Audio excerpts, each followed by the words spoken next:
Russia has planned this out in a way where, as it were, the stars are aligned for it to do what it has been plotting to do for quite some time.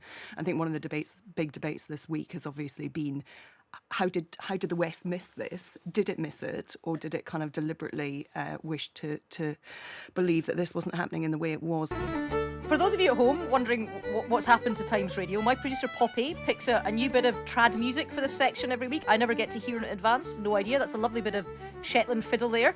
And this is the time of the week where we catch up with two of my favourite journalists who also just happen to be Scottish to get their views on the story of the day. Lindsay McIntosh is the head of news at the Sunday Times, and Kevin Schofield is the political editor of HuffPost UK.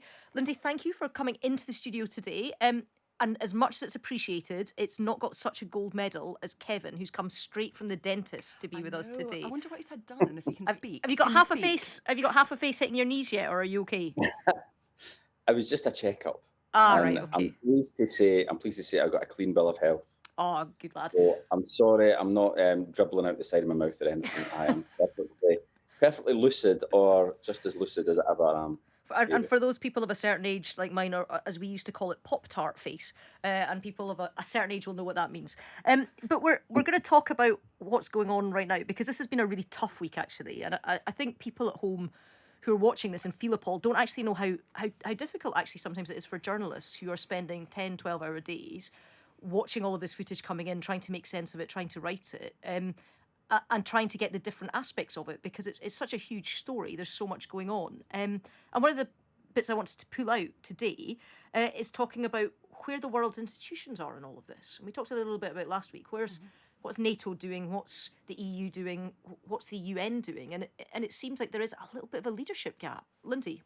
Yeah, actually what I was thinking when you were saying that about journalists trying to make sense of it, it's the first time I've done sort of a crisis like this for a Sunday newspaper. So to actually kind of look at what's been going on throughout the course of the week, look at kind of what added insight that we can give for a Sunday newspaper that isn't part of the rolling news has been kind of really, really interesting. But in terms of the institutions, so I guess what a big part of the story has obviously has been about sanctions on Russia, right? And how do you deal with a country led by a man who is determined to kind of roll his tanks over the border, and how do you stop that when you are not in a position where you can go in with boots and tanks yourself? And there's certainly been criticism in the past week about what has been done on the sanctions. So I think there has been an announcement this morning about what the EU is looking to do now, but certainly the sanctions which have been announced from the West so far have been extremely limited, targeting just a few Putin allies, and the suggestion being that from Ukraine and elsewhere that we're doing too little and too late.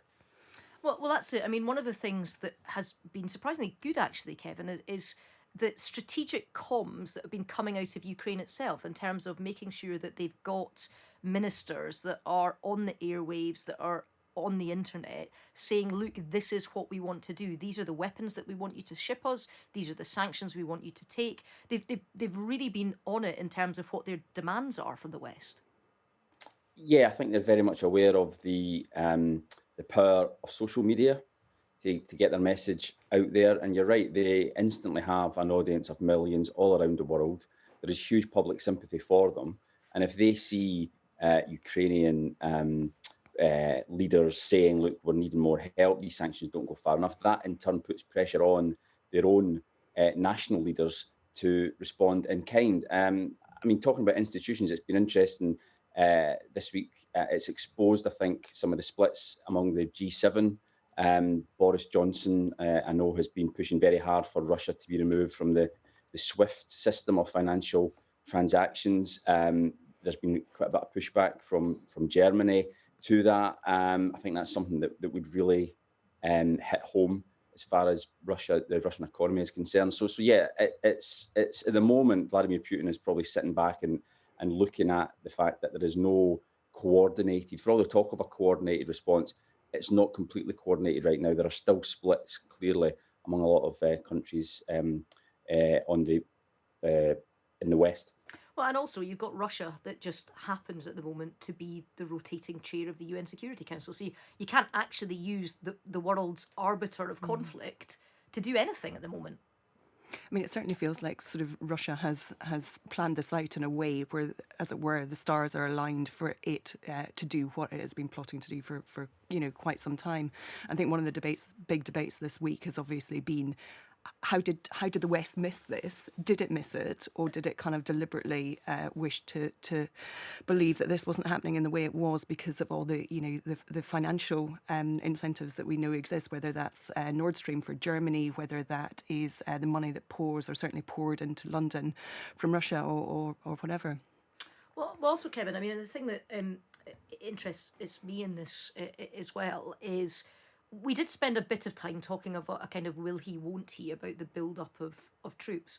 But at no point did I see a concerted effort in this country to say, if we have to take sanctions, that will hurt us as well as hurt them. And that pitch, I don't think, has been rolled here or in Germany or in the States or in all these other places. And we do kind of have to prepare people that there is a cost to taking action. Well, you're right. Clearly, we're already looking at a cost of living crisis rolling down the hill towards us come April, when we're expecting the energy price cap to be lifted. Bills will go up already, and now we're looking at higher oil and gas prices as a result of economic sanctions being imposed on Russia. So yeah, you're right. I mean, it's not a blame-free or a pain-free existence as far as the West is concerned. And you're right, there's been no pitch rolling at all. It's all been about how these sanctions will damage Russia, will damage Putin. But I think people have got to sort of wake up to the fact, and it's maybe a little bit unpalatable for political leaders to impart this message to their people. But yeah, it won't be all one way. We will feel some blowback on it as well. But the bigger picture here is that Ukraine is under siege. A Western European country has been invaded, and we have got to stand shoulder to shoulder with them. Exactly, and it's, like you say, hard to make that message, though, when you're not going to commit any troops or military action to it, like Lindsay said. And also, Lindsay, that also means that the government doesn't have the option of pulling the kind of patriotic sacrifice lever, because it's not our boys in uniform that are putting themselves in harm's way. So at home, we have to, pay the sacrifice of higher energy bills and higher grain bills and higher, transport costs and all of that sort of thing. Yeah, I mean, I think policy-wise that is certainly an interesting point to make. But I think going back to what you were saying earlier about how the ministers in Ukraine have got sort of a broadcast platform, as it were, to be able to put their position out very quickly from within that country. So likewise, do we have, social media? We've got broadcast. We're seeing this in real time in a way that we often don't with or haven't with previous crises. And if you just look at the most recent pictures that are coming out of Kiev today, and you can see troops kind of lying down on bridges with kind of guns pointing forward. And it is so clearly, a European capital. And I think people can identify that with that in such a way. And I'm not in any way seeking to diminish what is going on with the living crisis here. It is going to be phenomenally hard for people, but they can also see what is going on in Europe and identify with that too. Yeah, and the modernity of it, talking about the social media, I mean, it's thrown up some of the kind of oddities. And I couldn't actually believe it this morning when I read that Sean Penn has flown himself out there on a disaster tourism mission to make, the tell-all documentary of the war as it happens. And do you know, sometimes when something just tastes a bit sour in your mouth, this one, for me, tastes a bit sour. Yeah, it's not really, the story's not about you, Sean, really, is it? We know he's got previous on this. We did El Chapo documentary. Yeah, well, I just kind of think, like, he did that film called The UN Interpreter, or The Interpreter, and he's kind of like, you're not actually a member of the UN. Yeah, and also, it's not like there isn't a very, very big independent press corps out there asking questions at the moment. I'm not sure we really need Sean to bring his perspective to it, but maybe that's unfair. What do you think about that, Kevin? I'll stick up for Sean Penn a little bit. I'm a little bit of a Sean Penn fan. I like quite a few of his movies, but I think it's not as if he's sort of come from nowhere to take an interest in this. We know that he is an activist almost as much as he is an actor. He's got an interest in humanitarian issues, so it's maybe not that surprising that it's something that he would be involved in, or at least interested in. And I think as well, reading what I've been reading about it, he's not been out there, holding press conferences and speaking in public or anything like that. He's just sort of been, rather oddly, since he's not a journalist, in press briefings, but he's not really been chasing headlines and taking selfies and that type of thing. So I think we can probably cut them a little bit of slack.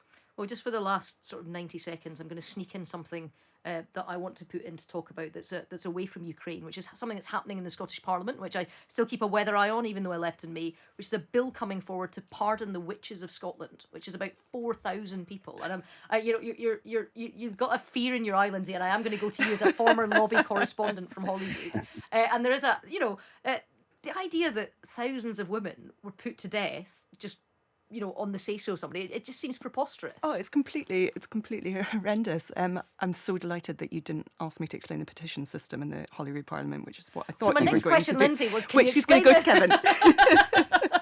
No, but I mean, seriously, on this kind of idea that we're going to pardon the witches, I mean, you're totally right. So the crimes that they were supposed to have committed back in the day were cursing the king's ships, giving an adversary a hangover and turning them into an owl. I feel like those things probably didn't happen and we should probably let them away with it now. Well, I guess there's a question about, if we could be slightly serious, of statute of limitations, Kevin. And I mean, is it ever too late? I mean, because some of these go back to the 16th century. Is it ever too late to say that you were wronged and actually, you should be excused and we recognise that things didn't happen as they said? Yeah, I mean, obviously it's good to know that times have moved on since the 16th century and that we're a little bit more enlightened these days. And yeah, no, I think if there's been a grave injustice, as clearly these poor women did suffer way back a long time ago in Scotland, then if some justice can be served, then even if it is 400, 500 years later, then I think it's a very good idea.